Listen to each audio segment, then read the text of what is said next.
بسم اللہ الرحمن الرحیم۔ السلام علیکم ورحمۃ اللہ وبرکاتہ۔ قرآنی وظائف اور مسنون دعاؤں کے لیے ہمارے چینل کو ضرور سبسکرائب کریں۔ محتاجی اور ذلت سے پناہ مانگنے کی دعا۔ اللہم انی اعوذ بک من الفقر والقلۃ والذلۃ واعوذ بک من ان اظلم او اظلم۔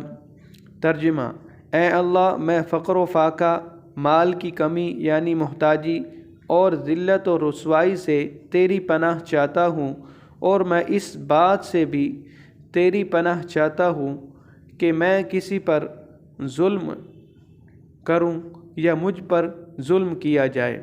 اللہ تعالی سے دعا ہے کہ اللہ تعالی ہمیں ہر طرح کی ذلت سے اور محتاجی سے محفوظ فرمائے۔ آمین ثم آمین۔ السلام علیکم ورحمۃ اللہ وبرکاتہ۔